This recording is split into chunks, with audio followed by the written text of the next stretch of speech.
Angers-Noyant en plein doute. Samedi soir, les joueurs de Denis Tristan recevaient Hasbrook, une équipe comme eux promue cette saison en D2. Battus 22-27, les Noyangeois concèdent leur 3e défaite en 5 matchs. Évidemment, on n'est qu'au début du championnat. Mais ce premier bilan pose question quand on sait que la suite du calendrier est très compliquée, avec au moins 4 équipes qui visent la montée en D1 lors des 5 prochaines journées. L'équipe est en construction, elle subit la blessure longue durée de son demi-centre Julien de la Bretèche et même si elle a montré de solides arguments, elle est déjà forcée de réagir.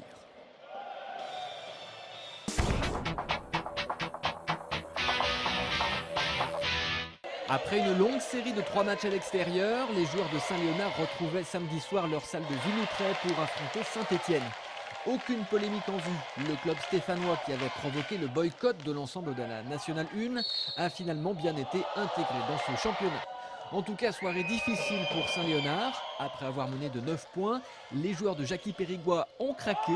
Ils concèdent un 27-5 en moins de 10 minutes. Ils s'inclinent finalement 62-72. Et on a rencontré une équipe de Saint-Étienne physique, on le savait, qui l'a imposé petit à petit, qui est resté dans le match. Nous, physiquement, on a subi, on est un peu dans le trou à ce niveau-là, ce qui fait que l'énergie qu'on a dépensée à résister et dans le 3e quart-temps, lorsqu'on est repassé à plus 10, ou plus 9 ou plus 10, on a dépensé beaucoup d'énergie et derrière, il y a eu le gros trou, ce qui fait qu'on a redonné confiance à cette équipe de Saint-Étienne. Pour les joueurs, le constat est évident. Très bien parti en début de saison, ils commencent à sentir l'impact de la Nationale 1. Ouais, on a été un peu court, hein. Ça fait un mois et demi qu'on a démarré le championnat. Donc voilà, la fatigue commence à se faire ressentir. Faut travailler, faut qu'on arrive à, même quand on est fatigué, à trouver des solutions et à trouver des shoots ouverts et concrétiser ces shoots-là. Pour autant, le bilan reste satisfaisant et équilibré. 3 victoires, 3 défaites. Le calendrier redevient plus classique avec désormais une alternance extérieure-domicile. De leur côté, les joueurs de l'ABC continuent leur chemin. Ils s'imposent 65-61 à Boulogne. C'est parfait, 5 matchs, 5 victoires.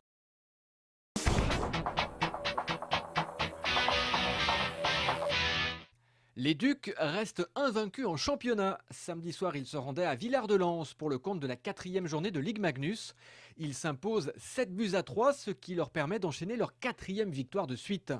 Ce mardi, place à la Coupe de France. Les Ducs accueillent Caen pour l'avant-dernière journée de cette première phase. Leur objectif, se qualifier d'office pour les quarts de finale et surtout ne pas devoir jouer la qualification la semaine prochaine à Neuilly.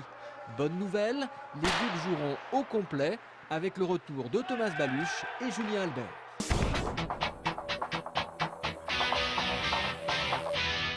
Et puis cette semaine, dans Sport 7, nous reviendrons sur le départ de Julien Bain. Le rameur d'Angers Nautique Aviron annonce qu'il part se préparer pour les Jeux de Londres à Toulouse. Pour la première fois, un rameur va devenir professionnel puisqu'il sera suivi et financé par un sponsor. Nous verrons comment son club de cœur va désormais vivre sans lui, en compagnie de son président et de son entraîneur. Ouais, vous serez content s'il a une médaille d'or. Ah oui, je pense, là, il n'y a aucun souci. Hein.